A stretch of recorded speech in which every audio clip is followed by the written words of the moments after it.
Is that Mark Williams Thomas?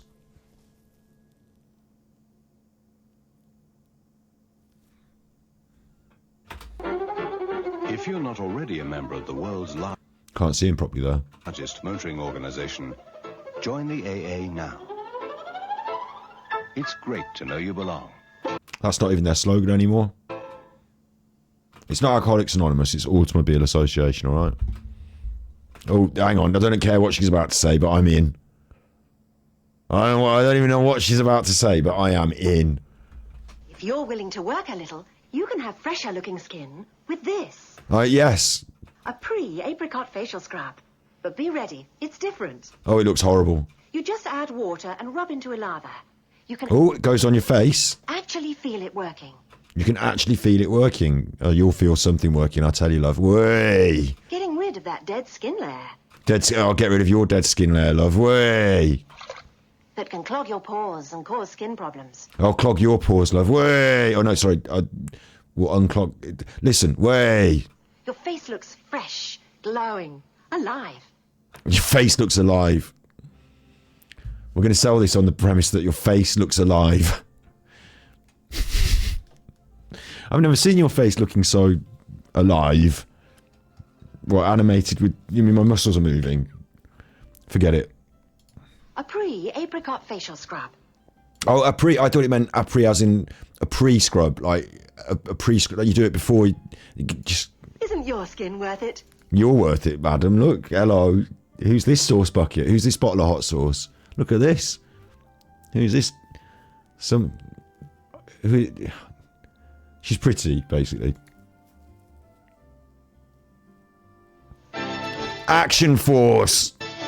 The latest attacks, led by Baron Ironblood and his I don't remember these. evil forces, seen here in exclusive coverage, have forced the country to take action. With me in the studio tonight is the squad leader from the newly formed SAS, This is such a bland advert for toys. and the head of the new Z-Force, Captain Grant Campbell, who will be taking command of their combined troops. They look fucking cool. I don't know why I didn't have these as a kid. Probably my parents probably shielded my eyes from them as we walked through the supermarket and toy store, so that I couldn't see them, so that I wouldn't want to have them. No, I'm not. My parents bought me a lot of toys when I was a kid. Like, let's be fair. My parents bought me a lot of Teenage Mutant Ninja Turtles. My nan used to come over and like bring me a Teenage Mutant Ninja Turtles toy. So like, I didn't want for much, but I don't remember the Action Force. Secret destination later tonight. More news as it's made from new Action Force. No special place in my heart for that. Oh, now I do remember adverts like this. It makes everything clean This would be Flash. and shiny with that lovely lemony smell. Oh, I tell you what, in the 80s, the ladies were staying at home, doing the cleaning and tidying, and they were fucking saucy, weren't they? Like, I tell you what, I'm glad you've cleaned that off, because I'm about to press you up against it and leave some face and handprints. Hey, way. Is it just me? Exogen. Exogen. What the hell was that? I don't recognise that. Dayquil. Saucy, though. Oh, no, I know what this Tell is. us how much you like the Alpen taste. No one says that. But couldn't we make it cheaper? Well, we could cut down on our fruit, not go such a bundle. Now wheat... Gaslighting you now. Alpen are gaslighting you. We could make it cheaper, but we'd have to make it shit, so it's your fault. It's your fault you like it expensive. Enjoy it and shut up. Pay the money. Lose the odd nut or two. Look, it'd be shit without them. If you didn't pay us the money, it'd be shit. What are you doing? Or add to the cheaper Cheaper oats now. You want cheap oats. ingredients. But we... What are you? Some sort of shit-munching scumbag? You want cheap oats? Fucking, you should switch off the tellis now, save the money on the electricity bill. Shouldn't watch this advert, it's not for you. Instead, Alpen, for the people who can afford it, thank you. For the proper people who can actually afford it. Not for me. No, not for you, you scumbag. Alright. Well, I don't even like it. Yeah, you see, you thought it tasted all woodish and shit. You don't even like it. It's not for you, so shut up. Right, back to the real people. Me here, who cares more about... I don't care that it tastes woodish. Now that I know I'm in some sort of exclusive elitist club, I'm more into this. So for me, not for everyone else, right? Not for everyone else, but for me, special me, I'm going to watch the rest of this advert and enjoy spending. I'm going to enjoy spending more money on Alpen because I'm getting the special stuff. I think you'd notice the difference. That's why we keep to the Swiss recipe we prefer. See, you would notice the difference because you're special and clever. You're not one of these fucking shit munchers who just eats sawdust Alpen, cheap Alpen. So you keep the Alpen taste you prefer. Thanks. Alpen. It's not the tastiest muesli for nothing. Exactly. It's, look, if you, what they're saying is, enjoy spending extra money. It tastes, it has taste. Oh, I've got a beard and I'm looking at a bear in a shop window. Not a paedophile. Because there will always be the last-minute gift, Not a paedophile. the urgent journey, American Express. I'm on the run. Definitely not a paedophile. anniversary surprise. Anniversary surprise. Can you just get a nice box of chocolates and a nice bouquet of flowers that says, I'm not a paedophile and I have to work late? On stalls for tonight, please. American Express card. There will always be the American Express card. Yeah, always the American Express card for people who are definitely not paedophiles. There you are, sir. You've got a few minutes. Welcomed around the world and just around the corner. Hello, American Express. Oh, Mr. Lewis. At the opera, nonetheless. Again, this is not an advert for a shit munch, is it? I'm not going to the opera with my American Express. So they're not trying to impress me. I'm also not a paedophile, so. 2 front stalls. Thank you. The American Express card. On the other hand, Don't leave home without it. don't leave home at all, missy. Stay in. Look, you've been abducted now. American Express can get you many things, but it can't buy you a child. You have to abduct them with a giant teddy bear. Oh, do you like the giant teddys? Oh, I love the giant teddys. It's good. Look, if you unzip the back, look, you can even climb in it. Like, get in there, you. Right, get her in the back of the van. American Express. New Aquafresh 3 suits all my family. My husband wants to protect his gums, and brushing with Aquafresh. Why is it in the 80s adverts all these women are at home sauced up? Here's another one. My husband's doing the toothbrushing, but I don't give a fuck. I'm off out to the pub to get a few lagers down me. Get all sauced up. Like, what's going on with the 80s? And like, it's all home-based, and they're all sauced up. Fresh 3 helps fight black. Oh, And for Michael, most see? dentists agree a good fluoride toothpaste is essential. If it were possible, I'd like him to grow up with no fillings at all. Julia likes the blue jelly. Julia, she's had loads of fillings. Aquafresh Her teeth are all right, though. 3, which helps keep her breath fresh. New Aquafresh 3 helps protect gums, Yep. fights decay, Tick. and gives really fresh breath. All the things that, oh, magic. Look at that with toothbrushes, how we used to brush. Look at that. Toothbrushes, how we used to brush. Manually.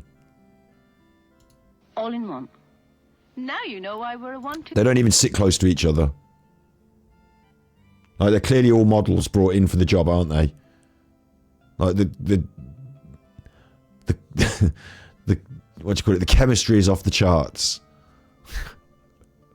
Toothpaste family. Everything's grey. Everything's grey and beige. No one lived like that. New Aquafresh 3. All-in-one toothpaste. Maybe they did in Newcastle. She's from Newcastle. I don't know. Newcastle's a lovely place. I'm not dissing it. I'm just saying she's got a Newcastle accent. I don't know because I'm not in Newcastle. Maybe grey and beige was the big thing in the 80s. Oh, space, high tech. You're a starship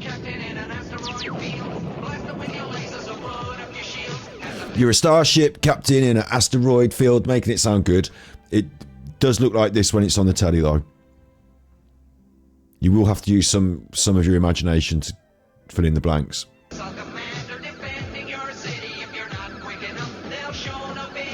It's Atari. This is an Atari. 3 out-of-this-world games from Atari, the #1 video computer system with more games than any other. We had one of these when I was a child.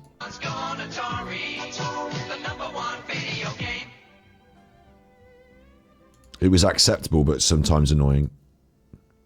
Come with me. I want to show you a very special... What? Who's this? Who's this young chap with his hair and beard? Everyone in chat, who's this? Oh, I've still got my Atari. Yeah, I'm not going to still play it, though. Fuck those games. I used to think... I remember when I used to play Atari games, and I used to think, God, like, because the games in the arcade machines were better. And I was like, you know, we're so close here, but, like, so far away as well. Like, I wish my Atari was better, like the machines in the arcade machines. And now my Nintendo Switch basically is, so I live in the real world. There you go, Noel Edmonds, exactly, Slinky Socks. Noel, Debbie, Andy, no, you've got it. Noel Edmonds, that's who this is. But doesn't he look exactly the same as he does now, strangely, but just much thinner in the body, much smaller in the body, but otherwise the same. This is back then when him and Jimmy Savile were nonsense. I mean, when Jimmy Savile on his own was having sex with all the people, and this one was innocent of doing anything bad, apparently. It's where Austin Rover designed all their new cars. And where they created the new Austin Metro. It has a totally redesigned front for great... I had a Rover Metro. My granddad convinced his next door neighbour to sell me his car as my first car, Rover Metro. It was probably the way I drove it around.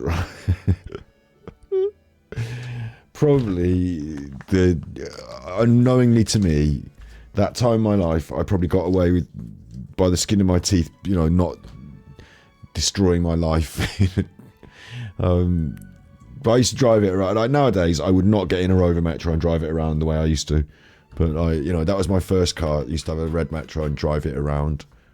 Aerodynamic efficiency and the magic of aerodynamic efficiency. It's a box with 5 doors, both the 3 and 5. That's so you can get all your mates in. One of your mates has got a Nova. One of your mates has got a, that's how you get all your mates in.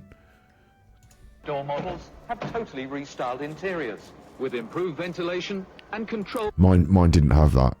Brought to your fingertips. There are new Maestros, including this one. Go on.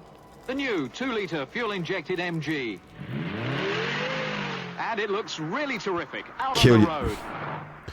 I mean, it looks all right, but like how far we've come. Like, you wouldn't fly around in that these days. I still see people out in like older cars like this, and I think these days, if you get hit by a Land Rover, like, imagine how that's going to fold. Like, these days, people's cars are much bigger and chunkier, aren't they? Like, they're like big chunkies. They have the big chunkiest cars, the 4x4s and the people carriers and stuff like that. Like, we just took it for granted back then. That's how cars were. But nowadays, I would feel it was like a go-kart almost compared to what cars are today. Maybe I sound so privileged, but in the next 100 years, cars are going to change again, aren't they? And things will change again. It's just really interesting. There are a lot more new cars I'd like to show you, like this, the new Austin Montego Estate. And I think it's the most stylish estate car ever designed. No, well, you think that, but you've got that hair and those clothes, so what do you know about stylish? It's British. Got the kids in the boot. Not saying they're paedophiles, but... I think it's the most stylish estate car ever designed. What's more, it's British. What was that about? I've enjoyed finding out... I've abducted 2 children, I'm off. It's all about the new cars, and Austin Rover are challenging you to come to your nearest showroom and do the same. They're challenging me. It's a challenge now. Right, I'm off. Austin Rover, driving at its best. There's still, the way the man said that at the end, driving at its best. They don't have so much of that these days, and actually, it convinced me at the end, the way the man said it. Not him, the voiceover man. It reminds me of old cigarette adverts. Do the same. Austin Rover, driving at its best. That voice, that convinced me then. That's done it for me. This is Angel Delight. It's got to be, hasn't it? Hello, Mum. Make peaches and cream even peachier with Australia's beaut fruit. What? Australian gold. Just look for the sunshine. No one ever ate those. Hello, Mum. I'm your son. I'm here in Australia ripening the fruit for Australian gold. And when every pear and peach reaches perfection, it's canned. So, when you serve them up, they're almost pure sunshine. I've never seen this in my life. Luscious Australian pears and peaches. Oh, I see it's peaches. I thought it was whipped. It's just a thing of peaches. It's me that was confused. You can tell the family... No, it's kids again. They love them the way they be with delight. Just like me. He's happy about that, isn't he? He's had to eat several spoonfuls. That's the 10th spoon. He's like, do the smile. Cut. You're not smiling enough. Yeah, but I've eaten quite a lot of peaches now. You're going to be on the peaches till you fucking smile, lad. So, like, if I were you, I'd do the next shot with a bigger smile. Otherwise, you're going to be eating more fucking peaches. We've got a lot of them. The company have put the crate in the back for us. I don't want to take them home. You're eating them. Do the smile. Right. Roll camera, action, and peaches. When's Jimmy Savile coming back? Cut. So get Australia's beaut fruit. Get Australian Gold. Just like butter, sunshine. That's a slogan I can't remember ever hearing ever in my life. Oh, look at this. Is this Torval and Dean, or is it just generic skater? Oh, nobody makes soup in a cup. You shouldn't be having hot soup on a cup in the ice skating rink. Like bachelor's cuppa soup. Who is that? Is that Jane Torval when she was young? It's a weird product placement, isn't it? There's your hot cup of soup on the ice while you're skating. It's better. Yes, and there is such great... But I do like a cup of soup. I'll tell you that. Don't you? Tell me in chat now, do you like a cup of soup? Soup in a cup, I remember that. Soup in a cup. You've put the old cup of pizza guy out of business. Do you like a cup of soup? Because I do like a cup of soup. I'm a big fan of the cup of soup. I don't know why. I should think that real soup out of a can, real soup, real blended soup, whatever, should be better, shouldn't it? Real soup. Should be snobby about that, shouldn't I? But no. Nice job lot of cup of soups, I'm in. I'll have one and then I'll have a different one right after the other. Immediately. I'll have a cup of soup. Yeah, I'll drink it, bit of toast to dip in it, and then immediately after I'll have a different flavoured cup of soup. How about that? There's living. Elon Musk can't even outstrip that kind of bourgeois luxury, frivolity, greed. What am I trying to say? What's the word? Anyway, yeah, even Elon Musk can't. One's enough. What do you mean one's enough? Cup of soup. Loads of it. Get it down, yeah. I wanted to do the cup of pizza bit. Cup of pizza, the jerk. This will be on the internet, won't it? Yeah, but it will be get copyright, but yeah. For 22 seconds, let's watch an advert. Get fucked. I really have to sort that out. It's my fault for not paying for it, but, dragging my heels on that. Did you decorate it? Yeah, I got all this stuff from the old Cup of Pizza place before they tore it down. That was really good pizza. Oh, this is the best pizza in a cup ever. This guy's unbelievable. He ran the old Cup of Pizza guy out of business. Really? People come from all over to get this. That's what it is. It's just him saying, I got all this stuff from the cup of pizza, but he decorated his room, that's his room, with the cup of pizza stuff after they tore it down. And then he says that she's enjoying the pizza in a cup. And he says, oh, this is the best pizza in a cup. This ran the other guy out of business. It's a joke. I just love it. Pizza in a cup. I've never heard of pizza in a cup until this film. But when you say cup of soup and cup of pizza, this is what I think of in my brain. And there's the dog. He's actually looking into camera. The dog's called Shithead. Did you decorate it? Yeah, I got all this stuff from the old Cup of Pizza place before they tore it down. That was really good pizza. Oh, this is the best pizza in a cup ever. This guy's unbelievable. He ran the old Cup of Pizza guy out of business. Really? I just find it so funny. His manner in The Jerk is brilliant, Steve Martin. And that and The Man with Two Brains, they are my two pinnacle Steve Martin films. They go quite well with each other as well for some reason. I don't know why that and The Man with Two Brains go so well with each other, but maybe it's because it's nonsense comedy. But The Jerk is the original and best in my opinion. I don't know. People cite all the others, and there's a lot to be said for Airplane and all that. And Anchorman wouldn't be Anchorman without that, of course. But the Jerk is my favourite. Yeah, I named Navin my dog after Navin. Like, the dog in this is called Shithead, but I wasn't going to call my dog Shithead, so... Varieties to try. Pizza in a cup. Like chicken and vegetable special. Great. Chicken and special, that is. Look, he's out there. He's obviously a fisherman. He's on a boat. He's going to need that cup of soup to warm him up in a cold day, so he's got that best soup ever. With lots of crispy croutons. That was shot in a studio, though. Croutons. And delicious chopped vegetables.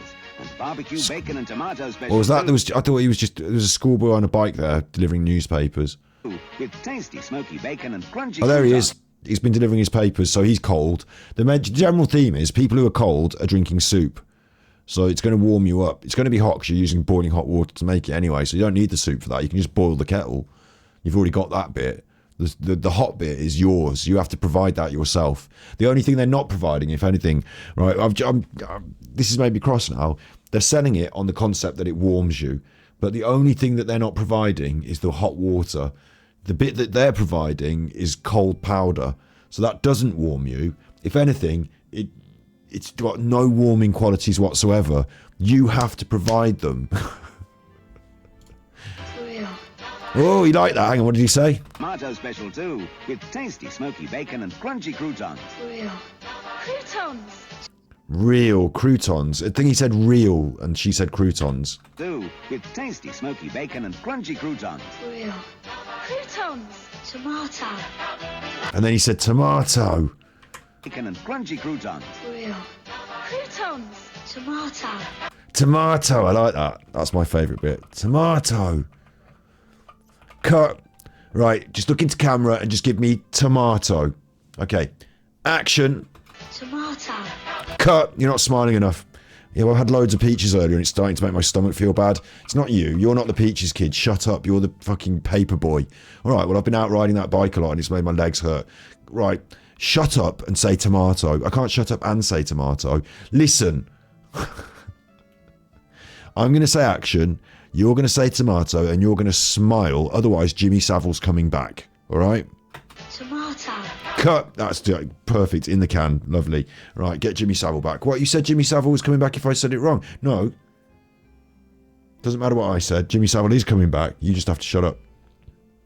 Why are all the kids in all these adverts? Why do all the adverts have kids? That's special. That's special.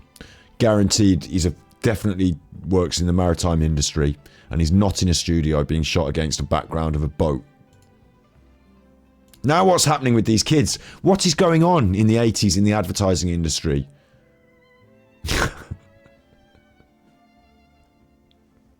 What's wrong here?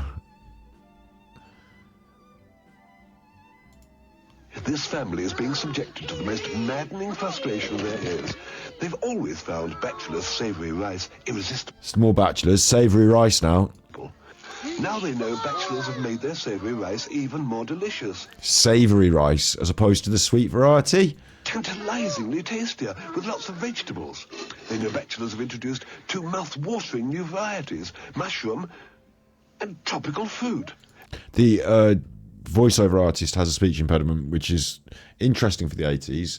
Not really something I'm going to pick up and be like, oh, they can't do a voiceover because they've got a speech impediment. No, not at all, actually. Not going to do that. But it's a very distinctive voice for the 80s. So I wonder if it's a particular actor or someone that I'm not picking up on. And it's driving them crazy. Bachelor's savoury rice. Every grain will drive them insane. Because it's a bit of a, like, savoury's got an R in it, and so does rice, and so does drive. Like, it's quite a lot of... Right, cat. Did we make our rice too nice? Bachelor savoury rice. And now this is a different kind of advert for savoury rice, but the children are again a theme. Oh, it's twice as nice. Twice as nice. It's like Wednesday Addams. Twice as nice. Bachelor savoury rice. Bachelor savoury rice. Oh, they're twins. 6 varieties, new recipes. Bachelor savoury rice. Twice as nice. I actually quite like that. Varieties, new recipes. Bachelor savoury rice. Twice as nice. I don't know why they're dressed up as nurses, whether they really are nurses, or whether they're twins that work as nurses, or whether they're just dressed up. They don't look like they're official nurse costumes, but dressed them up as saucy nurses. But I like the fact that they're twins and they're saying it at the same time. I just like it. I could just listen to audiobooks read by twins at, synchronized. I could listen to that. It's just nice to hear. I'm a bit thrown by the fact they're nurses, but I'm digging this. So this is my favourite of all the adverts. I don't know why they led with the creepy chefs and the kids like that. That was weird. But the twins saying things like you've got businessman, men, nurses, and this is coming up. Hang on. 6 varieties, new recipes. Bachelor savoury rice. Twice as nice. More vegetables, more taste. Right, so hang on. You get to be Miss Bachelors. You're the chef. Now, obviously, twins auditioned for this, yeah? Or these aren't even twins either. They're just two people that look like each other. So maybe not. Maybe just people that look like each other. But you'd think they'd get twins to audition. The whole concept is twins. There's two of the... Twice as nice, twice that we're going to get twins. Right? So all the twins turn up at the audition and you just say, look, all the twins are here from the agency. They are all the twins we are using. The agency has got like... They're a twins agency and they've got like 6 sets of twins. Here they are. So just fucking deal with it. And they all sit down and do their bit. Can we dress you up as nuns? Can we dress you up as sexy schoolgirls? Well, they are schoolgirls, these ones. So just normal schoolgirls. They're not sexy ones, thanks. But can we dress you up as nurses? Sexy nurses? You're going to be Miss Bachelors. But what about this? Nice. You get to be tramps.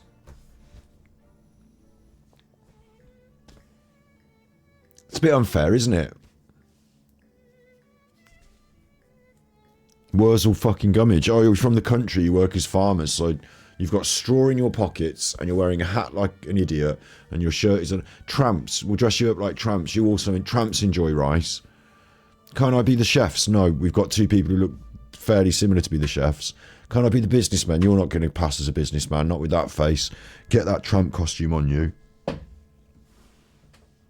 The agent said we'd be getting the same rate as everyone else. You'll be getting the fucking tramp rate in a minute. Get off. You'll be getting... You're right, Minky. I love you. You'll be getting the tramp rate in a minute. If you're not careful. You can keep the rice at the end of the shoot and that's all you get. Now fuck off. Vegetables, more health. I want some rice now. Look at the size of those bowls of rice. I said the size of the bowls of rice. That's what I'm looking at. Bachelor's savoury rice. Now it's twice as nice. Please, sir, can...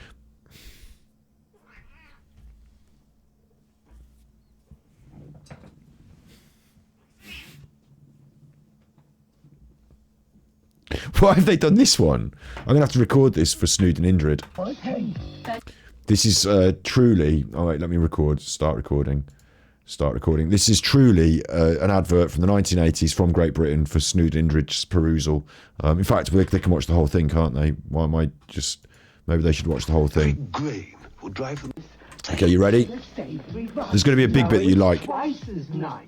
Twice as nice. Twice as nice. Bachelor's savoury rice. 6 varieties, new recipes. Bachelor's savoury rice. Twice as nice. More vegetables, more health. Bachelor's savoury rice. Now it's twice as nice. Please, sir, can I have some more? More. Bachelor's savoury rice. Now, it's twice as nice. See? In the UK, it's not just on Oliver Twist. In the UK, we grow up as urchins. If you're from the wrong side of the tracks, you grow up as an urchin. This is a video about this one's about Bachelor's savoury rice. They're all eating savoury rice, all of them, except the urchins who have got no rice and are asking for more. It's a natural progression. We grow up as urchins in the UK. It's not just on the tellis. This is what we live like. New recipes. Bachelor's savoury rice. Twice as nice. More vegetables, more health. Bachelor's savoury rice. Now it's twice as nice. Please, sir, can I have some more? More. I don't know why it came... Stop recording. Why did it come in there? Why Bachelor's savoury rice brought in the fucking... Right, I'm tweeting that if I can get away with... Check Stinky Sock's new vid, A Scammer Strikes Again on Rumble. Big ups. I'll retweet that. I have watched that earlier as well. I'm here to post what I just recorded, which is this. I want at Detractor Beam, at Snoodlord. I'm on caps lock.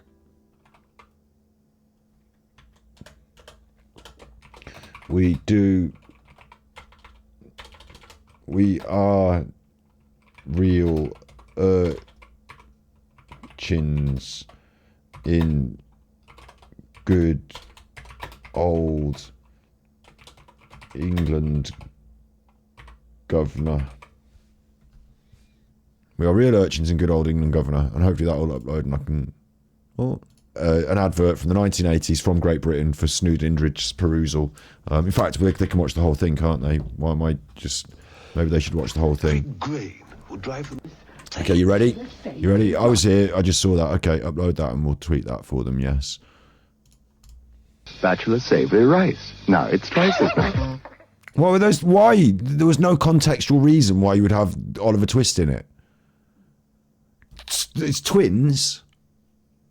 All the way through, there were different kinds of people that were twins, yeah? And they were normal. Like, why are they in it? Who are these people? In response to Oliver wanting more, you've got these two who don't want to give him any more. Are they supposed to be Scrooge? Are they supposed to be someone from Oliver? They've got hats on like admirals. Like, they're Miss Bachelors, so they're saucy, sexy ladies. You need them in an advert because they sell the product. Saucy, sexy ladies. Got it. Nurses. Businessmen. School children. Urchins and... What? Oh, hello. Hello. A sizzle of English holidaymakers enjoying their Sunday roast. Oh, hello. Wicker's World, and I'll tell you what's going on in Wicker's World is sexy ladies with sexy bums and sexy boobies all oiled up and getting tanned. Wouldn't you like to be where I am? But if you're thinking of joining them this summer, do take care. Will your card help you turn brown? No. What? Is that not a bit racially insensitive? Take care. Will your card help you turn brown? No. What? Or an uncomfortable red. If you want a... Was she... Hang on. No. Or... What is it she's trying to buy? Will your card help Oh, she's trying to buy all the suntan lotion. you turn brown? No. So, can you buy suntan lotion abroad with your credit card? No. That's the premise. But what they said when it said, will it help you turn brown? I thought they were doing racial stuff. Because the lady was... Care. Will your card help you turn brown? I thought...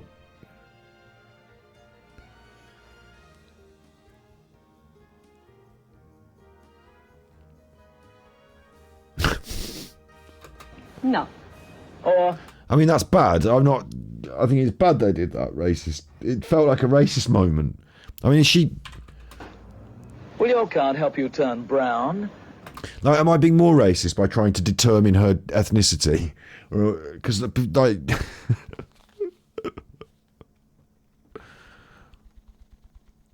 Just put my brain back in. Like, I just... What? No.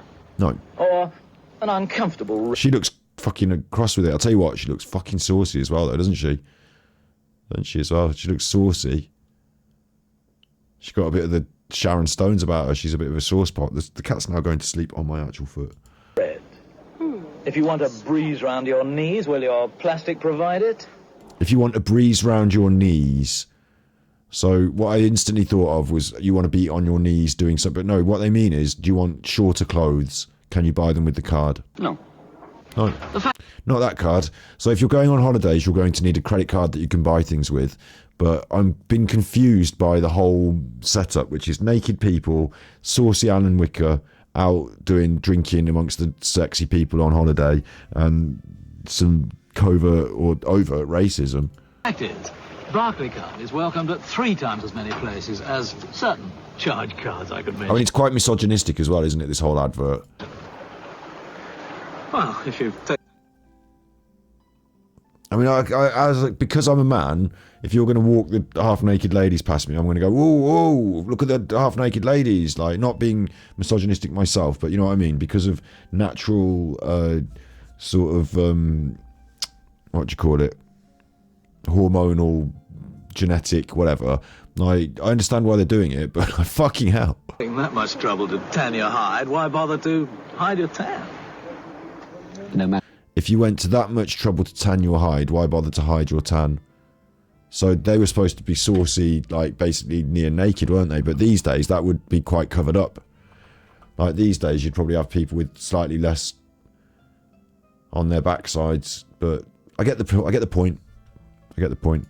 Well, if you've taken that much trouble to tan your hide, why bother to hide your tan? Well, you're wearing all black, like you're wearing a suit, an all black suit.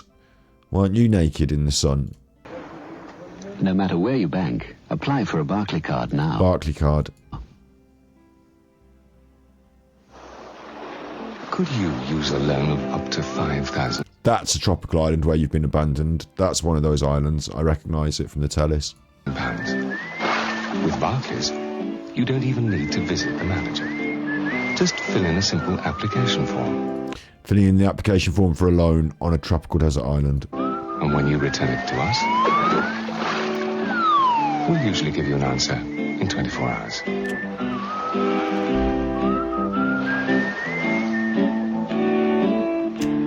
You'll find our rates are competitive, and it's up to you where you splash out.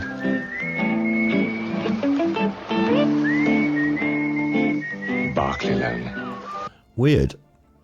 It's like Robinson Crusoe just told very, very quickly and involves a loan. A simpler way to borrow.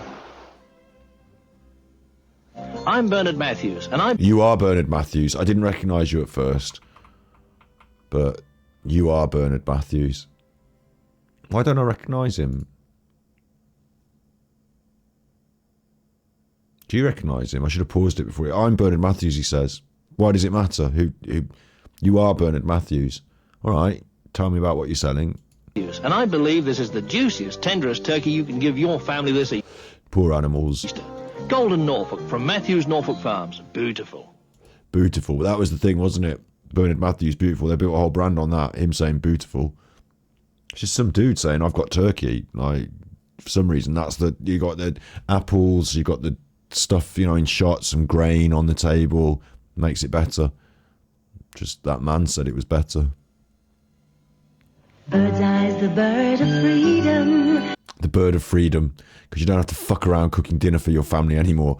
You don't have to mess about with your... You know, your husband wants his dinner on the table. Fuck that. You've got a ready meal. I'm off out with my mates. Bird's eye's the bird of freedom. That's the 80s for you. Menu masters help make time. Bird's Eye Menu Masters. The menu ready in your free... What was she doing with her time? Help make time. Bird's Eye Menu... Who are these two? And what have they got in that bag? Menu Masters. What's going on? Menu masters help make time. Bird's Eye Menu... What? I am so thrown. What are they doing? I can't think of an activity that would require a bag thing like that. It's not a pool cue. Like, what is that? Masters. The menu ready in your freezer to... She's getting it. Bird's Eye Menu Masters. She's... Menu masters help make time. Birds... I think they're all sauced up. Fishing rods. You think, I see Jessica. I'm with Jessica. I just think he's brought the fucking mamba. The big wobbly mamba. You think they're fishing? Why is she going to want to do fishing? Like, what the fuck is she going to want to do fishing? Two young lads have turned up with this big weird bag. You've got free time. Husband's eating his Menu Masters wake and bake, shake and bake, put it in the microwave, and, you know, he's eating that. She said she's off to the bingo. This is the bingo. This is two young lads clickety-click. What's in the massive bag?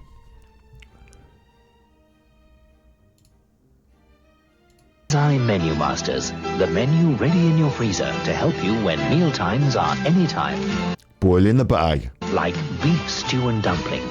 I mean, that, to be honest, I shouldn't poo-poo this.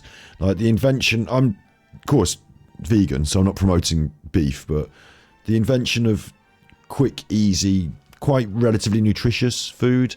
the ability to free up your time from lots of carrot peeling and potato chopping and whatever, you know, like, that made a huge difference in people's lives. And there's nothing wrong with cheap, easily sourceable, easily cookable food. Like, that's really good. Like, this was actually a really, really good thing. Like, I know that people poo-poo the processed food these days, and I too would say, you know, let's poo-poo the processed food a bit. But like as a kid growing up, like, these sort of things would have been staple foods, readily available, like, good yummies. Like, I'm not dissing that, but it's just the premise of the ready meal was sold on the premise that she can go out. Lean, tender chunks of beef with a light, fluffy dumpling. Oh, who are they? Oh, hang on. Wait, is this her husband and her son, and they've returned from fishing and they're expecting their dinner? And she's provided this ready meal, and now they're okay. They're not going to get eggy. Is that what's happening? Be dumpling. And they don't even talk to her while they eat it. She's just like excluded from the eating process. I used to love a ready meal like that with a dumpling in it. Like, but even now, as a vegan, I'm looking at it thinking that looks yummis. And I know people are going to say, oh, it's not yummis, it's rubbish. But no, it looks yummis. You get it out all hot, and then like there's a big dumpling in it, and it's all just cooked for you and done. And it looks yummis. Deb says they cook every night. Processed food makes you bad. I think I get bad indigestion from all the processed rubbish that I mandatory constantly consume. And I know that like obviously cooking that from scratch would be much, much better. Yes, but there is something special about like. I mean, my mom used to cook for me, so she'd do cooking, but like. You know, you can just go in the freezer at like whatever time and just put that in the microwave, and then it comes out and you've got dinner. Like, that's pretty fucking good, actually. I think we're really, really, really lucky. Like, really lucky to have grown up around like a constant, readily available source of like interesting and diverse foods just at the supermarket. Like, I think we're just really lucky. And I know it's not the best food. Like, if you eat just that sort of stuff all the time, it's not necessarily good for you, but it's better than fucking, you know, subsistence. Scruffing around potatoes all the time. In some ways, like, especially like, you know, having to like, because my mom was a single parent, like, I guess sometimes there was a lot of convenience food because it was convenient as well, and that was actually massively important. Like, you know, I think there's a lot. I just think like looking at it in the 80s like that, the fact they're selling it on the, because nowadays you probably wouldn't sell this in exactly the same way, would you? Like, you know, boil in the bag ready meal, but like. To them, it was like the future and this like liberation moment, the microwave and the frozen food. Part of the women's liberation movement, the ability to say, look, fuck your kitchen. You can put that in the fucking microwave and eat it yourself. I've got things to do with my life. Like, it kind of like feels like that to me as well. I think there's a lot of special things wrapped up in the ready meal. Like, it's not always been... like, we've always known it, haven't we? All of you in chat, and like we've always known the ready meal exists. When I was but it's not like a constant. Like, it's not been around forever. It was only through refrigeration, like proper freezing, and the proliferation, and you know, of that. And then like, you know, late 70s, early 80s is when it really fully took hold in this sort of way. But you'd have TV dinners and stuff, wouldn't you? Like, the Americans would have remembered TV dinners as being like early versions. We used to get, as students, you used to be able to get a full roast meal in like a box that you put in the microwave and you just ate it. Like, those sort of things, like, without them, I'd have probably had a lot more gravy and a lot more just pasta and gravy than nutritious foods. So slow cooker's good. Slow cooker's a good call. And I'm actually, you know, I'm a person that will chop and do the vegetables and make stuff. So I'm not saying this is like amazing, we should think this is brilliant, but for the time and at the time, and reflecting on it now from, you know, looking at it back on it fondly, you would pour that out of the bag and you would say, like, okay, you take me to a restaurant and Gordon Ramsay pours that out of the bag and I'm going to say, this is fucking awful, take it back, you've just poured this out of a bowl in the bag, what are you doing? But you sit me down at home and like, I just do that myself in the microwave for 4 minutes. I'm like, wow, this is awesome. This is amazing. I didn't have to do anything. 4 minutes has gone by and here's my dinner. So like, it's all about context.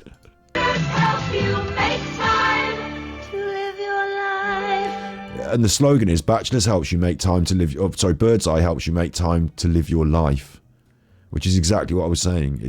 They're selling it on the concept that women are now free to not have to fucking cook your dinner. I imagine that. Like, people still think that these days. There are still people these days in our world, still today, lots of different countries around the world, so I'm not just saying in the UK, but in the UK, there are still people who think that women should cook the dinner. Like, it's like a role that they should fulfill. Like in a marriage, like, you should have to provide for me my dinner regularly. So now we've got these things that can take over that role. You can actually go ahead and live your life, is the slogan. I mean, obviously, like, maternal instincts and all that, you know, like, moms cook dinners for their kids and stuff, and I was just saying my mom cooked my dinner and also gave me ready meals sometimes. But it's just weird the way the advertising slogan is, like, you know, Don't worry about cooking dinner anymore. Enjoy your life now. Bird's eyes, the bird of freedom.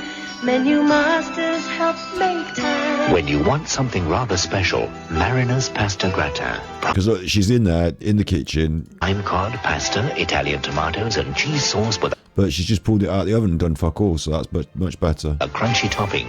Or haddock pastry lattice. Finest haddock with cheese and chive sauce and light crisp pastry. Menu Because people are going out and having jobs and doing lives now, aren't they? So they haven't got time to be messing about in the kitchen. Master, the menu created for the way you live today.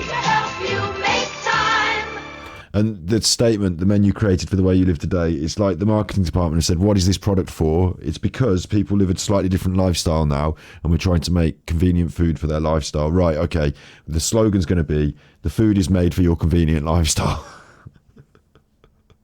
To live your life.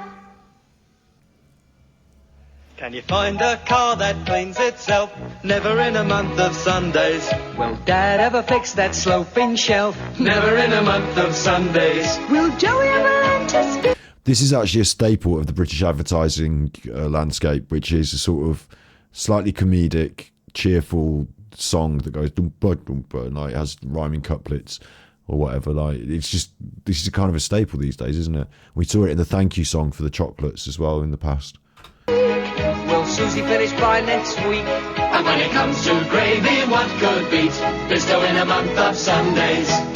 Cause Bisto, brown, cheese and thickens all in one. Without it, Sunday lunch just isn't done.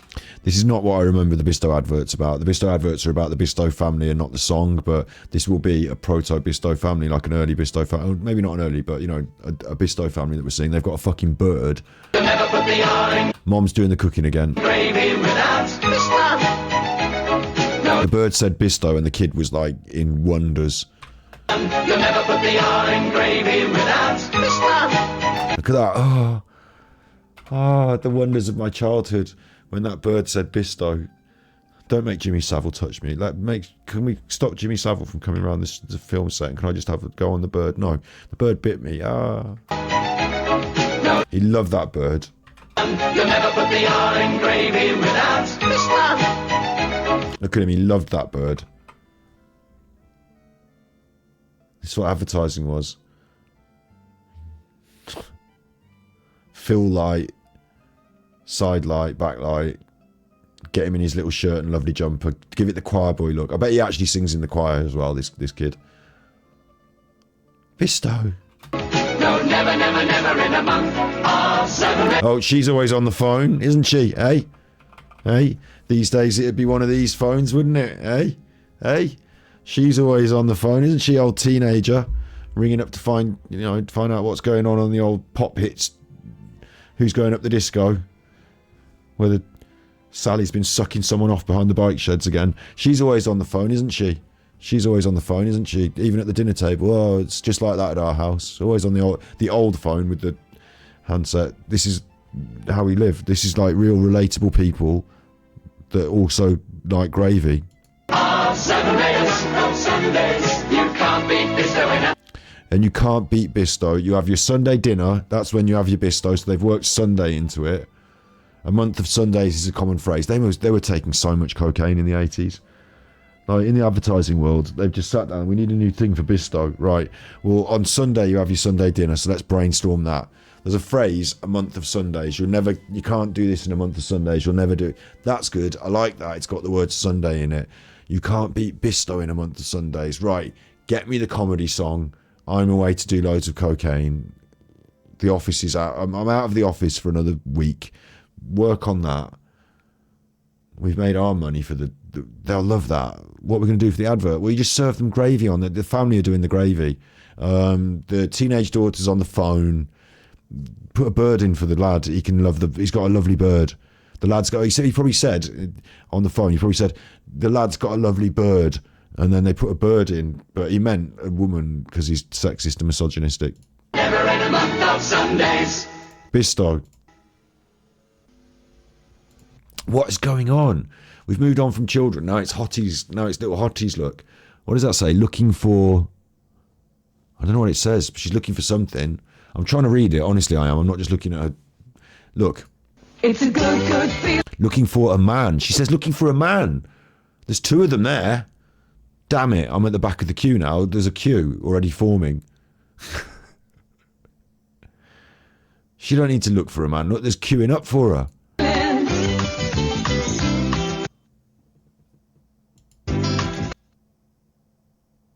But not you. And they have to walk off. That's mean. But it means there's more chance I might get in there. Well, we go back. Let's go back. Oh, look, this is the result of that. You have a babies. What's going on? She was looking for a man, but not them. The natural ingredients and pure vegetable oils go into Blue Band, so there's a lot to feel good about. And now the old having a kiss. That's life, all in very quick. You're at the beach, you're looking for a man, and then you've had a baby, so now you're having a kiss, and you're old, and it's over. Blue Band. But at least you enjoyed margarine along the way. Maybe the real friends was the margarine we ate along the way. Something to feel good about. It's a good feeling. She's on a horse. She obviously enjoys being on a horse. The striking bit for me was the sexy lady on the beach, but I can't remember how that relates to, I don't understand.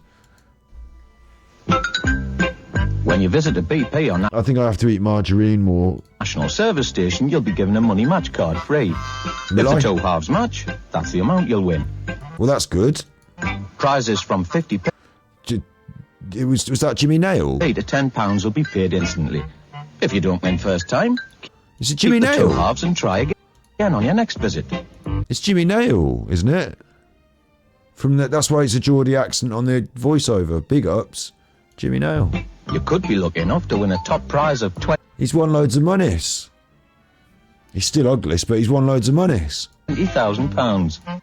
Brilliant. Oh, look at him in his... fucking hell. 80s, please. He won loads of monies, so he's got himself a nice posh car and a prostitute. Free money match. At most... fuck you, you toffee-nosed bastard. You didn't win the free money, and I did. So have my rubbish in your car. BP and National Service Stations now. Bit rude, really, though, wasn't it? The 80s were the best. Who's Jimmy? Jimmy Nail was in a programme about a bunch of men who went to Germany to work. They were looking for work, and there was no work because the economy was bad. And the show was called Auf Wiedersehen, Pet. And his pet is like, because up north is, all right, pet. How are you doing, pet? You're right there, pet. And Auf Wiedersehen is German. Auf Wiedersehen, pet.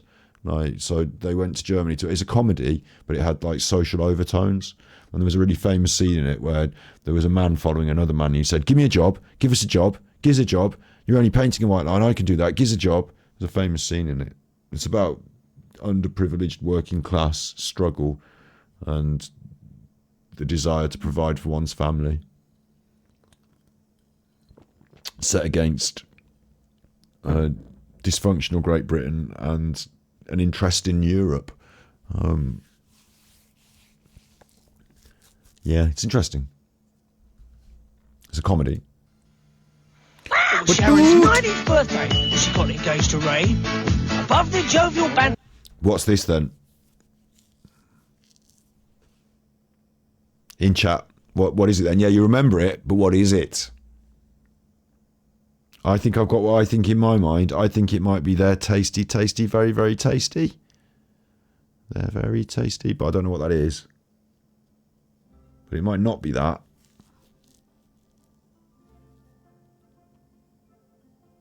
Like, this is in my memory. This is in there somewhere. You can hear Ray's mother say, What, no meat? What, no meat? A meal's not special without some British beef. What, no meat? It's not what I thought it was. Is it Baby Sham? No, I think this is actually going to be about beef. I think it's going to be for beef. And it's not going to be what we thought it was. But because, as I said, the comedy song going oompa, doompa, doompa, with a little, that's a staple in British advertising. So we might be getting confused. What, no meat? How about a bit of British beef? A bit of British beef makes everyone feel at home. I don't remember that. I thought it was tasty, tasty, very, very tasty. We want your business to save money. Do you? This is the 80s for you, look. Proper hard-nosed business. We've cut the cost of your next new line by over 1/3. And our pricing packages can be... Why are we just having close-ups of the businessman? Discounts on every... Oh, look at all this business going on. For more ways to save money. British Telecom, so it's not a proper advert because it's paid for by the government, so it's just a shit advert. Until they started having Maureen Lipman in them, they were shit. I'm going to skip on a bit to see a late, because I think it's from the 80s to the 90s, so I'm going to skip on to hopefully a later set of adverts, and we'll see some different adverts that are later on. And then after that, it's past midnight now, we will finish soon. This counts as brain relaxing, so this is fine. We're having a good time. We're having a good The one with time. half the fat. Gold from St. Ivel.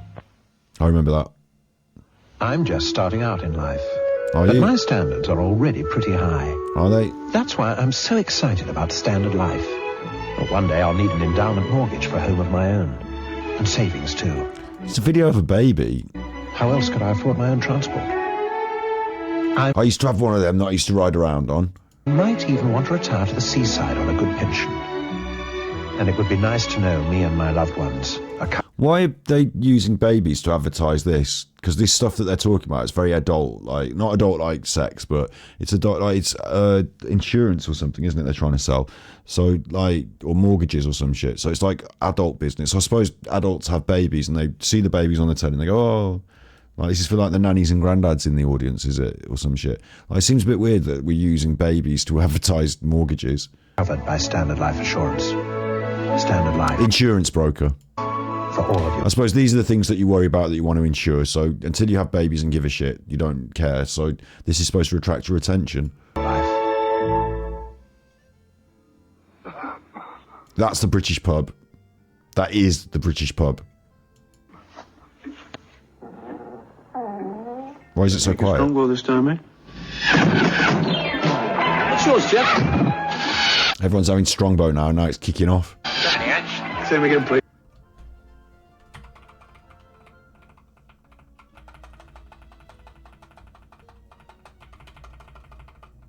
Bit of the old red skirt, red pants, no knickers, red skirt, no knickers, whee! Still advertising. It's still advertising. We're selling alcohol. We're saying that your local pub is shit and boring, yeah? You've been going in there, you know what it's like. As I said when I saw it, that's the pub. There's the pub. But because you're young lads, you get yourself some Strongbow. This is before Stella Artois. This is pre-Stella Artois. Get yourself some Strongbow. Wallop. Look at this. Wallop. It's all kicking off now. Whoa, all of a sudden there's a hottis and she's coming right for you. Strongbow. All arrows going on. Look at her. She wants a bit of you. Oh, and after the missus. It's the missus. That's his missus. These Strongbow drinkers do all right for themselves. Whoops, sorry. Last orders, please. There's all these arrows going everywhere. Nice arrows. Nice arrows, ha! Like, because it's darts. Strong, straight, true. Strongbow. There was a woman in it at one point. It's just like, what? Now we're getting somewhere. You preferred the woodpecker cider. Beth says the lady in red prefers the woodpecker as well. Good one. Here we are. This is much better. Now, this did sell cereal to me as a kid. I did want to eat the Sugar Puffs more because of the monster. But now looking back on it, I do not know why.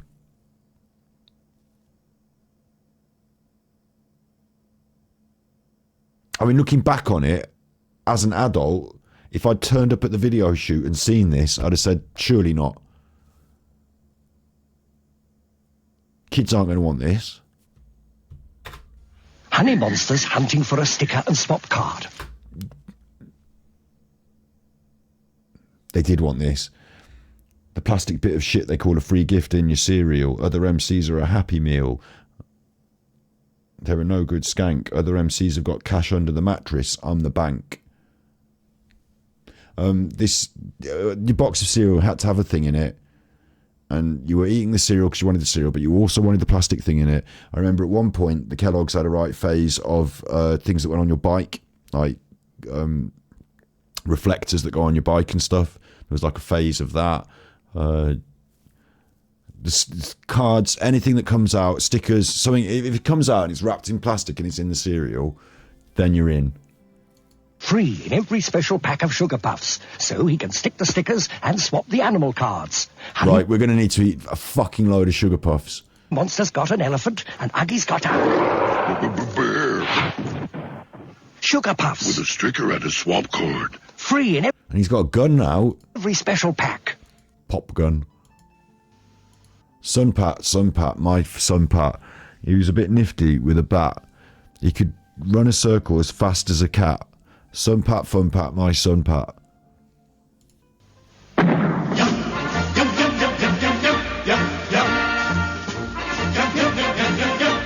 She's on the bike, on the exercise bike. Lovely 80s. Look, see how things have changed now. Now, someone's... Look, see how things have changed. Goddess woman. Master of the house moneys. She's the one we're advertising to now. Forget those men, those misogynistic men. It's the woman that's buying the items in the supermarket. She's making the decisions. She is powerful. She is strong. She is on that bike. And she is not fucking around with some nincompoop man. That nincompoop man is fetching her on a tray her breakfast. Look at the way he looks at her as well. Look how he looks at her. Oh, it's like walking into the Queen's chamber with the tray and the breakfast. She's pumping away on the bike. Oh, she stopped. Would you like your breakfast, ma'am? Yes, thank you, she says, smiling. As she takes a bite of that. Why would you be burning the calories on the fucking bike and then taking a bite of... These days, they'd be like, oh, it's all carbs, and obviously the peanut butter is just pure fat, isn't it? So, like... But, yeah, like, she's enjoying her breakfast brought to her. The kids are downstairs just going nuts on the toys. Expensive toys, it's the 80s. They're going nuts. Fuck them. Give them the peanut butter in a jar and just let them smear it on each other's faces. What do I care? I'm upstairs on my exercise bike living my own life.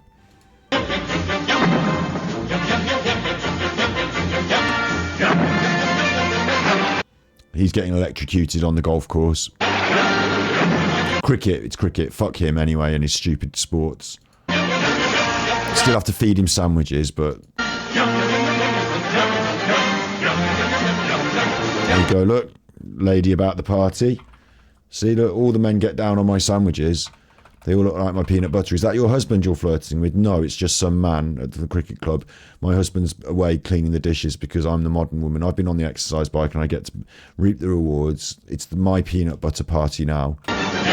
Yum, she says, as she has another big bite. It's a healthy peanut butter sandwich because it's got cucumber on it. And that's it. Peanut butter smeared on some... celery was quite big in the 80s. It's peanut butter on celery there. Good for you. I mean, it's alright. It's full of protein, but it is quite fattening as well, isn't it? Big lumps of peanut butter smeared on everything. Even the dog likes it. My dog does like it. Sunpat peanut butter. It's pea-nutritious. It's pea-nutritious. I would drop that slogan in a heartbeat. It looks way too much like penis. It's what now? Oh, peanut.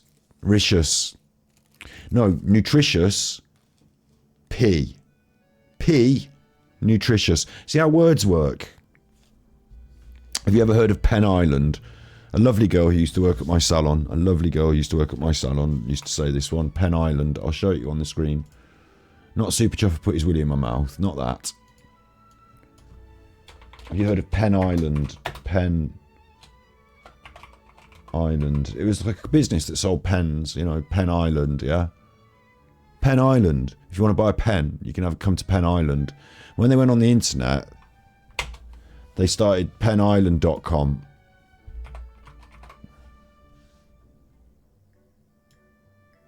Penisland.com. So if I take out the capital letters there. So you see how words look different when you squash them together?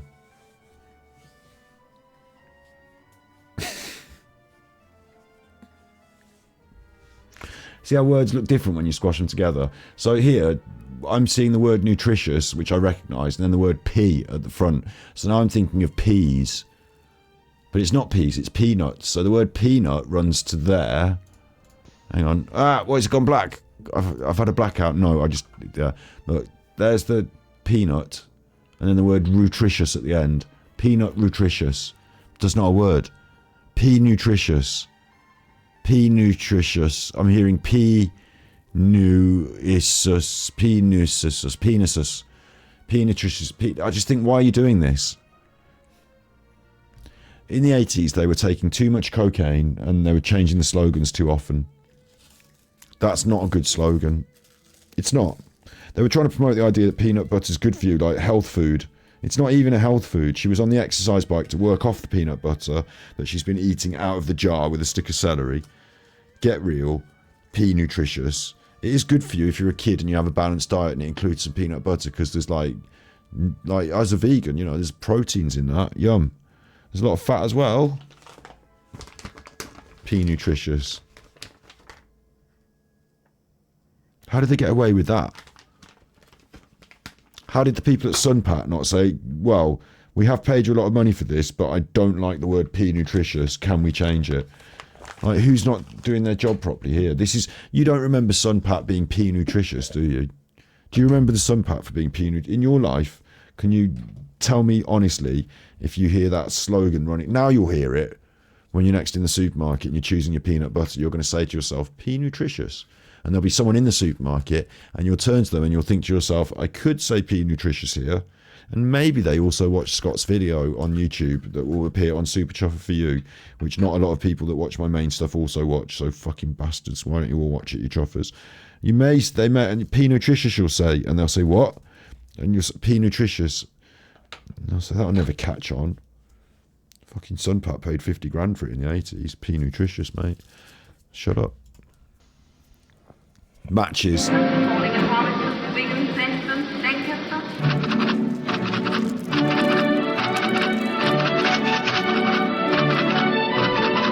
Right, you're not allowed to smoke on the train anymore, and if people were rattling matches on the train, there would be a big egg on. Everyone would have their big egg on. Someone would be cross.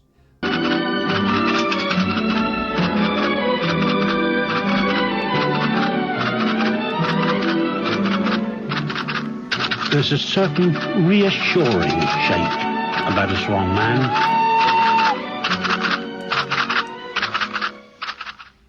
A swan man. You are reassuring. Ladies like you because when they're in their hour of need and they want to do some smoking, you've got matches. There's a certain... Look at her, the little sauce bomb on the train. You're for it now. You thought you were just going to light her cigarette. No, you've lit her fire. You've lit her fire. I hope this train's prepared to change at the next junction, because we're on a road to Lovesville. Someone call the conductor. We're changing the next change to Sexy Time Town. Choo choo. All aboard the train for... Do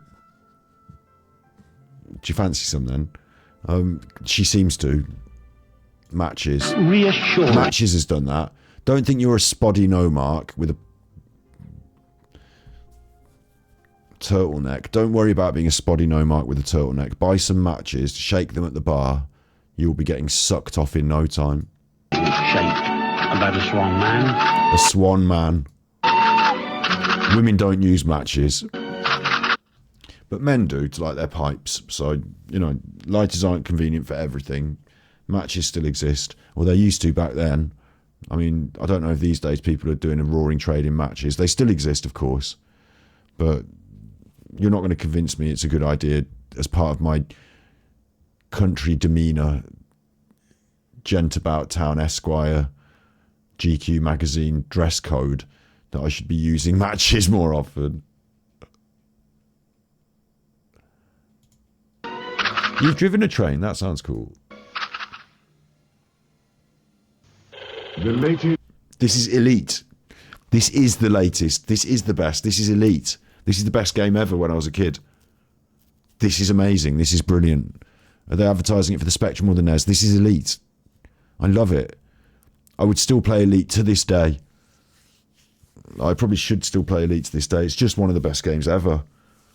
traveling around space, doing your little stock market deals, doing the same thing over and over and over and over and over and over and over and over and over and over and over and over and over and over and over and over and over again. Elite. I loved it. And the widest choice for all your computer needs. Oh, right, it's not. That was just an example of a game, but this is an advert for the Swansea Micro Store, which is actually quite a big shop that sells computer stuff, which is why it's a micro store, because of microcomputers, Microsoft. Micro is a word that was computery, or it might be a really small shop that you really need to advertise a lot because it's very small and people don't know where it is, but it is in Swansea. Visit the Swansea Micro Store. It looks quite big for a micro store. Open 6 days. Over 1,000 games in stock, it says at the bottom.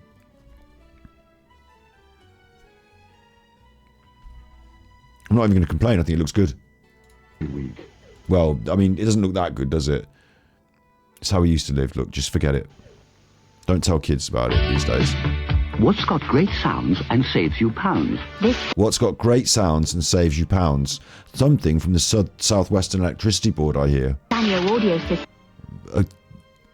The electricity board is selling me a hi-fi. Save £10. What cooks in a flash and saves you cash? This sharp microwave. Save £10. Oh, the electricity board is selling me electric products for use in my home. Pounds. What does you a favour at a price you savour? This Galora video. Save 20. That's a video recorder. Don't even bother explaining it to the kids. Just to forget it. They don't care. They don't care. That's a video. It's not a video, is it? Look at it. What is it? A video is something on YouTube. No, this is... Look, that was YouTube. And everything else in between. Shut up. Don't even bother. And who's got them all at prices so small? Sweb has. Sweb. Gifts from £8. There's gifts. If you want to buy someone a gift of a choppy knife or an iron.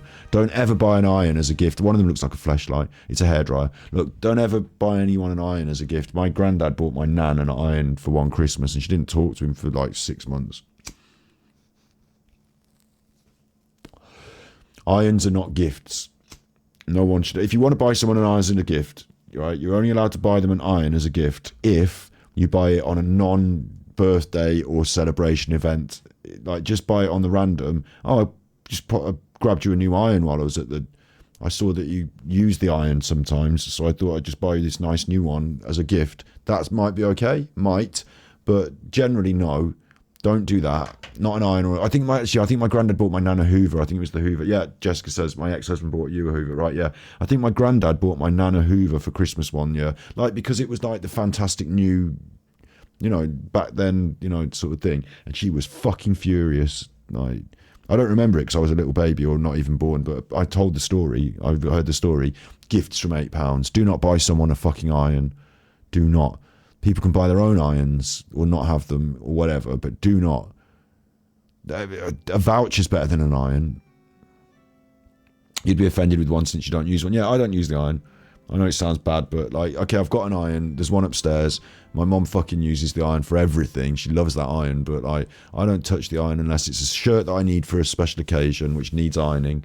That can be ironed. But my jeans, my t-shirts, everything else, like my fucking underwear and socks, do not need ironing. And if they do, I'd rather not and just like live in a world where they didn't. If it's something that needs, if it's a shirt, I will iron it. I iron it to order. I'm not ironing them all in advance so that I've got them all ready. On the day that I need to wear it, I will find it and iron it. That's me. I just like, it's too much. Like, I haven't got. It's too much. We don't need to live in a world where we should be ironing things all the time. Nobody needs to. It just, I know some people feel it's necessary for all the clothes to be ironed, but honestly, like, you know, that's your life. Open up your eyes to the sweat-shopping surprise. Whoa, that was a surprise. I mean, a kind of ghastly, gruesome-looking Santa surprise, but fair enough.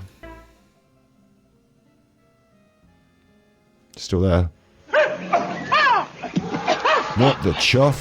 I wonder if these boys are ready for a pint of This is weird. Tennant's Pilsner Lager, shall we? Tennant's Pilsner Lager. Go on, sexy fucking explorer lady. Get that Tennant's Pilsner Lager down them. It's got a different, satisfying... They're monkey men, which seems like it might have weird racial overtones, so that's bad. ...in taste. A few steps up the evolutionary tree of lagers. She's a hottis. You might say. What is it about the 80s? You see, this is what I actually think, right? Okay, so I was exposed to the Monkey Men as well as I was exposed to this, yeah? But I grew up with this, like, fed down my pipe hole. Like, that's what I saw, yeah? So in my brain, it's real and true that when I think of a lady and, like, getting saucy, like, sexy explorer, like, if you said to somebody like me, sexy explorer, that's what I'm thinking of. Like, she's got the little hat, she's got the thing, oh, sexy explorer. You know, you can have sexy nurse, sexy schoolgirl, sounds a bit bad, doesn't it? Sexy schoolgirl sounds a bit bad. But, like, you have all these sexy outfits for all the ladies, don't you? And, like, the men in the equivalent, like, he's not sauced up, hulking, great, sexy man here. This was before that happened, before the Diet Coke break. But, like, it's weird, isn't it? Like, it's totally imprinted on me that, like, sexy ladies dressed up in the sexy costumes. Like, I'm down with that. I'm all for that. But that's misogyny. But because I like the look of it and, like, woo, I'm also down for it. All for that. Weird, isn't it? That's saucy. It's saucy, isn't it? Yeah. That's saucy. Well, it's not saucy. I know what you're going to say. Like, you know, I've been in the clubs where they're not wearing any clothes at all. I've seen that. I went in the strip clubs and I did expect them to have to take the clothes off. I didn't expect that they wouldn't be wearing them. Like, you know, I expected them to be wearing them and then remove them. There's a lap dancing club in our town and, you know, everyone's had to go through there. I did have to. But yeah, like, you know, this though, it's 80s saucy. It's that the man is a real person who has a thing that he's doing in the advert, and the woman is a token object that is there to dress up and look saucy so that you can think about sex with the woman, please. She doesn't do anything really. She, like, handed the drink over. Like, I know it's pure misogyny and I know it's objectification, but because I lived through that age and, like, we grew up on it, there's also a part of me that instinctively goes, well, hey, sexy nursey. Well, hey, sexy explorer lady. And, like, were I to have a nice lady girlfriend wife one day in the future, I would not be cross if I came home and they were dressed up as sexy. I say come home, I'm not going out anywhere. I mean, I'm staying home most of the time on the stream and doing the editing, but, like, you know, I'm not going out off on my own, just wandering off and coming home every now and then expecting you to have got changed. But you know what I mean? Like, sexy explorer is completely a big tick and I win. I like that. Win. Dover Donny's one resisting comment. But it's, do you know what I mean? Like, it's total misogyny as well. So it's like a funny dichotomy there of, like, I like it, I think it's bad. Say. This though. No, wait, they are supposed to be playing actual monkeys, aren't they? They're not racist. They're not trying to... Okay.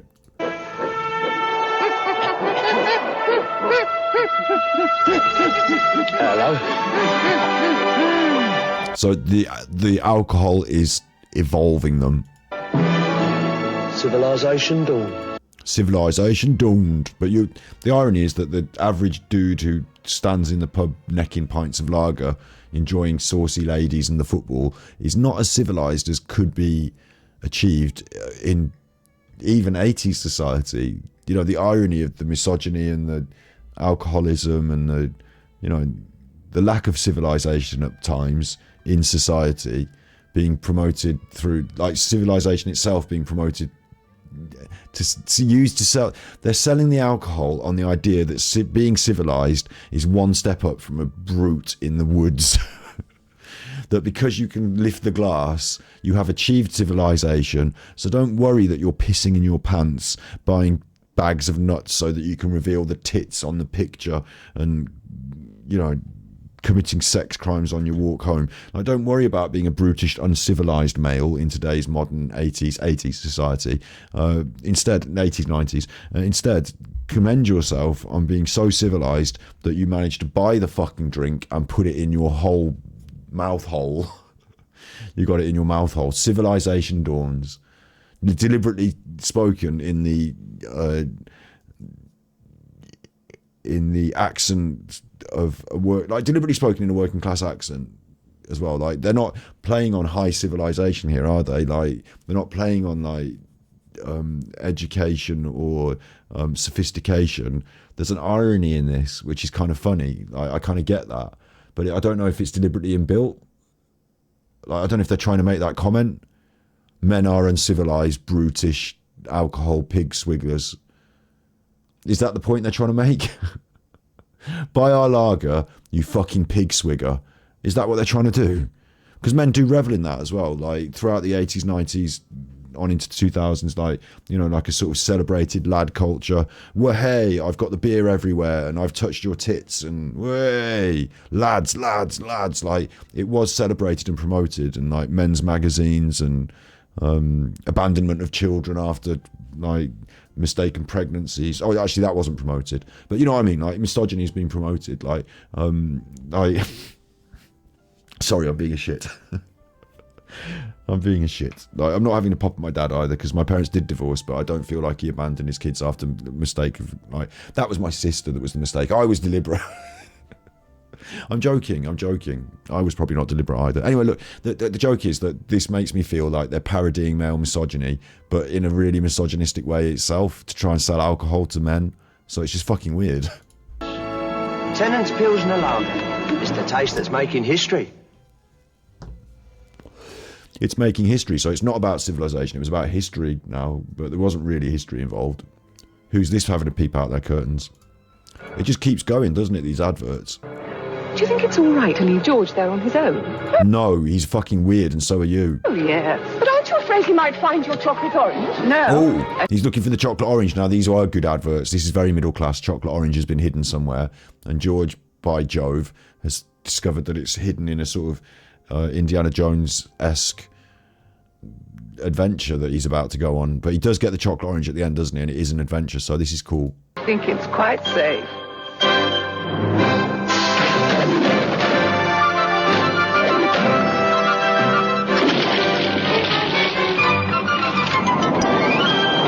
Terry's famous chocolate orange. Smooth milk chocolate with real oil of orange. How safe is yours? Uh-oh, he's going to get crushed by that giant ball, but you don't really know what happens to him. You just assume that chocolate orange is so valuable that you should keep it behind layers of security. And they're right. It is.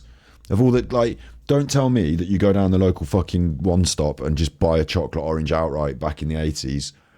Like, you don't just, there's no way back in the 80s when you're growing up, in the early 90s when you're watching these Indians adverts. I just read your comment. This was Indiana Jones time. You said Indians, and I thought Indiana, not Indians, and I read Indians out loud. When you're watching your adverts and when you're going to the shop to get your Mars bar, right? A Mars bar is one thing, but a chocolate orange is quite another, isn't it? Like, get me a crunchy, fine, I'll get you a crunchy. Get me a chocolate orange. Are you off your head? What do you want next? A bottle of champagne? Yeah, buy your own chocolate orange, fucking money bags. Like, there's no way you're just popping down the shop for a chocolate orange. Unless it's a special occasion, or you're getting one for your nan, or like, you know, there's an extra reason for it.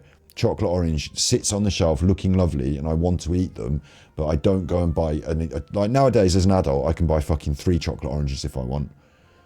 So I can do what I fucking want now. So maybe I should, but I'm vegan, so I don't. But like, nowadays as an adult, maybe I see the appeal more. But back as a kid, you know, younger, you're not, like when I used to go to the tuck shop at school, I used to have a bag of crisps, Worcester sauce, Walker's purple Worcester sauce crisps, and a double decker. Maybe if I'm extra flush, I can stretch that to include the drifter as well. The drifter is quite a, like, the double decker and the drifter are substantial chocolate bars, right? We talked about this before. The double decker and the drifter are substantial. They went on the tuck shop order, and the bag of crisps is mandatory. Yeah, that was my a chocolate orange. I could substitute what, the bag of crisps and the double decker, and just have the chocolate orange. As wonderful as it is, I probably can't afford just the chocolate, and also I don't get the crisps for the opportunity cost, mate. At no point was I affording to splash out on chocolate oranges. I might have had a Turkish delight every now and then, because I mean that's a luxury. It's small. You have to just take your time with it.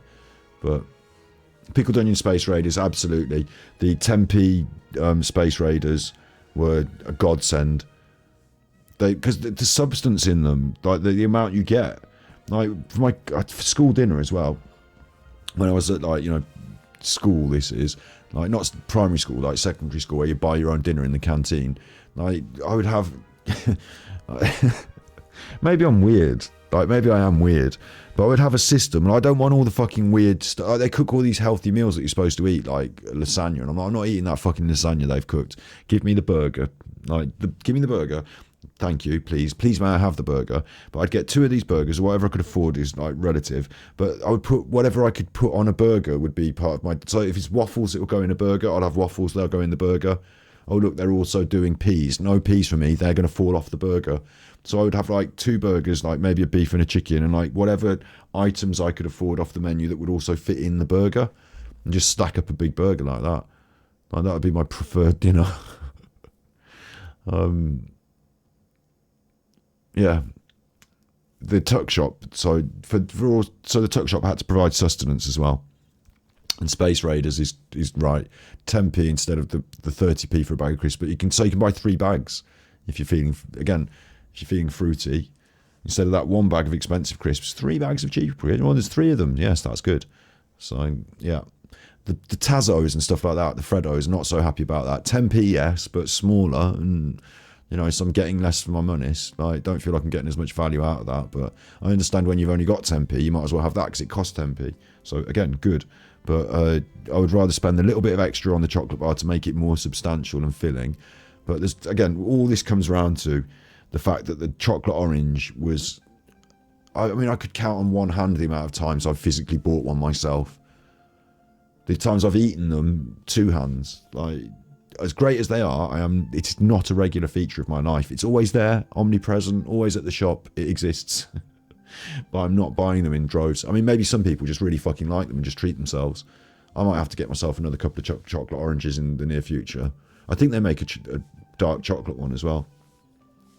I heard Heston Blumenthal say that orange and chocolate do not go together.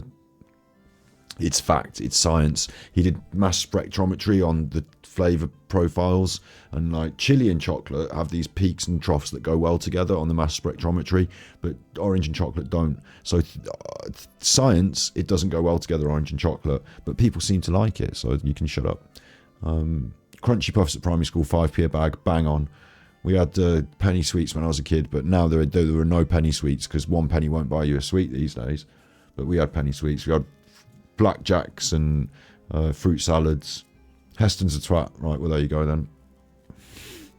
I mean, that is another logical way of looking at it. It's just the science. It's just the science. How safe is yours? Mine's at the shop. I've never bought one, so it's safe, yeah. What do they mean, how safe is it? This advert for Terry's Chocolate Orange, for those that do eat them, is designed to put fear into them, scare you. Well, I was going to say at work now. I'm not at work because I'm watching the tellis, aren't I? So I might be in the evening watching the tellis. Oh, this is a clever advert. Actually, I just thought how clever this is. Wham bars, now you're talking. Right, wham bars, you are talking. A big chewy wham bar, you are definitely talking.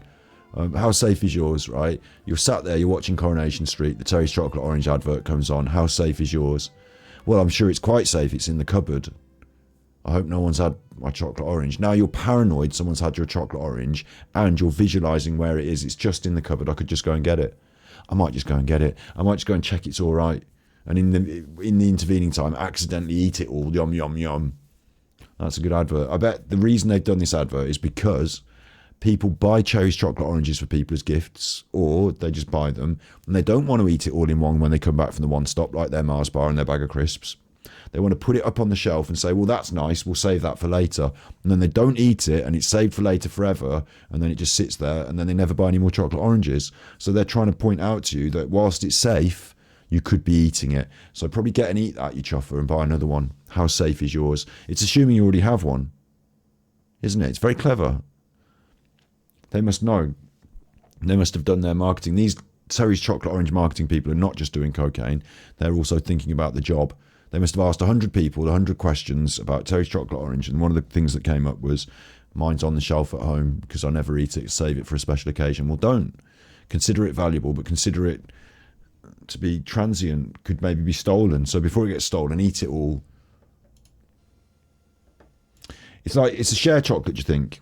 Yeah. And yes, I've eaten one like an apple. Wait, go back. Now, yes, I've smashed it, opened it, and shared it around. Yes, that's happened. That's how I've had chocolate orange in the past, is someone else in the main, like it might be like someone bought one for Nan or something like that, and it was there and it got shared. But when I got my own one, like, you know, my own chocolate orange, and it's just I've bought one from the shop once, like, I didn't want it. Not only did I not really want to share it with anyone, but I didn't necessarily have anyone to share it with. I bought a chocolate orange to eat on my own, so there's no sharing involved. And yes, I bit into it. Of course I did. It's easier if you bite in at the top and peel away but yes, definitely, that's a joy. It's not actually it's not that good. I think these days with my teeth, now I'm definitely old. These days with my teeth, I need something softer. But you know what I mean? Like when you're younger, you can open bottles with your teeth, and as you get older, you worry that you're going to pop one. But yeah, I don't think I'd want to necessarily do that today. But yes, definitely have done. Can remember eating a chocolate orange, biting into it. Blockbuster Pick and Mix was a rip-off. Yes, absolutely. The Woolworths Pick and Mix. Yes, stealing Pick and Mix, 100%. Walking into Woolworths, having a Pick and Mix, going out, not ramming in my face with it, but just walking past and eating one, 100%. That was a joy. That doesn't happen anymore. And I was never allowed the Blockbuster Pick and Mix or the Pick and Mix at the cinema. My dad did bow to public pressure. My dad bowed to me and my sister complaining once or twice for the Pick and Mix at the cinema, but only to a certain weight. So, but like the idea of filling a bag until you're happy and then just walking out of the shop with it, that was a very restricted. I don't think I was able to just ever go mad. Like, quite rightly too, you know, my parents should not have been allowing me to fill a bag full of sweets until I was content, because there would be no end of bags. But yeah, the occasional sweetie at Woolworths. I mean, when I got to teenage years, it was CDs. So sweeties are naughties, but CDs were worse. But yeah, they don't do that anymore, do they? The Pick and Mix, really. There is an art to filling the box correctly. I guess there is, but it's all by weight, isn't it, as well? So I suppose once you fill the box, it's like you fill the box and that's your box, not by weight. Back then. You kind of put, back then, you would kind of put, when I was a kid, like you'd put a bit of everything in and you want to try and get some of this and one of them and some of these. These days, I mean, I've been into places like Thornton's and said, I just like, you know, the tray of Viennese truffles, please. Would you like, how many would you like? Sorry, no, just put the tray of Viennese truffles into the bag and I'll have them. Well, now they sell them in bags. Back then, they didn't sell them individually in bags, I don't think. But, you know, like my sister really liked the Viennese truffles. There was a confectioner, so I went into Thornton's a lot, but when I became a hairdresser, they have chocolate shops in the town. And so I found a little confectioner who was doing good stuff that I liked. And I was just like, listen, I'm going to come in here and I will buy the entire tray of cherry ones. Like the whole tray. Like, how much is it? Rack it up, put it in the bag.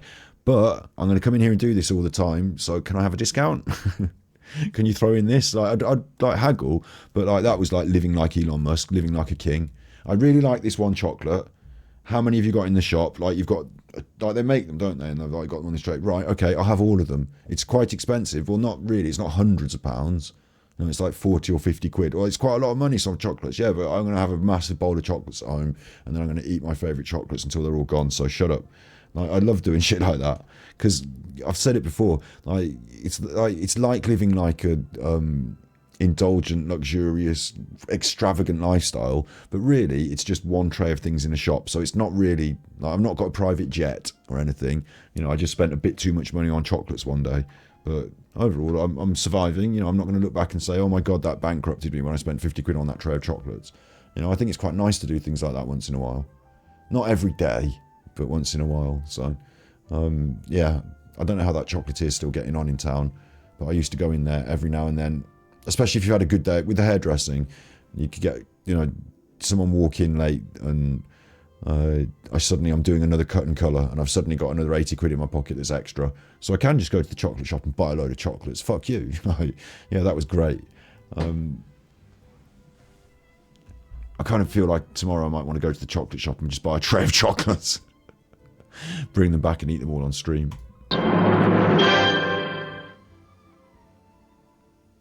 This demonstration will show... Like, when I became an adult, I know Tetley tea, we all love Tetley tea. When I became an adult, right, and I went into the supermarket and I bought all the glacé I bought the glacé cherries in a jar. and I took them home and I ate them. I know it's not a very adult thing to do, right? But when I became an adult and I realised that I could just go and buy the entire block of marzipan, I don't have to be baking a cake. I don't have to pretend that I'm snaffling it out the cupboard and, like, you know, it's my marzipan. I've bought it. I will eat the fucking block of marzipan. Fuck you.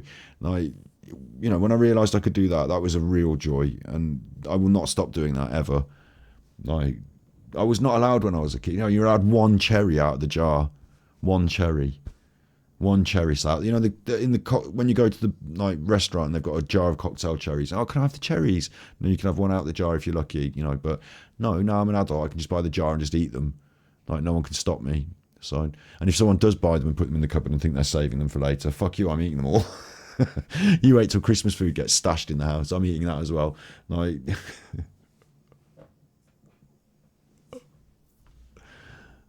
how Tetley's 2,000 perforations let flavour flood out. They don't do that anymore. Tea bags are different now, so fuck that.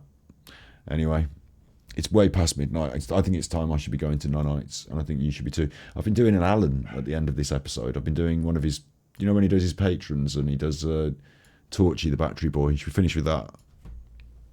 We didn't do Andy's video, so if anyone knows what Andy's video is, then tell me now or forever hold your peace. Do I like Stollen? I love Stollen. Marzipan is a fucking banger, and putting it in a cake-style bread thing like that is a genius decision. In fact, I look forward to Christmas time so I can eat the Stollen. Now, I used to go for a panettone Christmas cake, light, fluffy, chocolatey, muffiny panettone. I used to like that. But Stollen, ooh, Christmas breads are right up my street, yeah.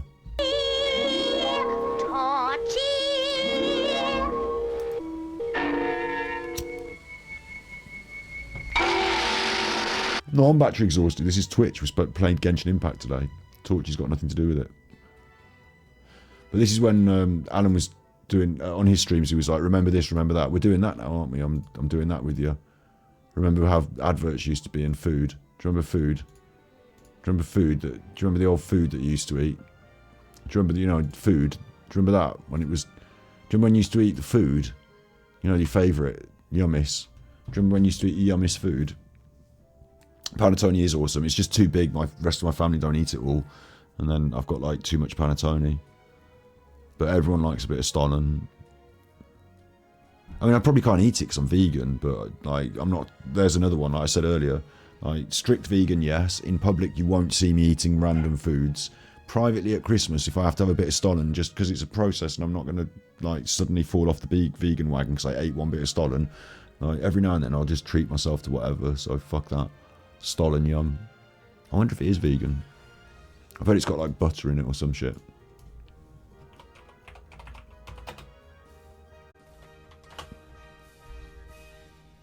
Do do do do do.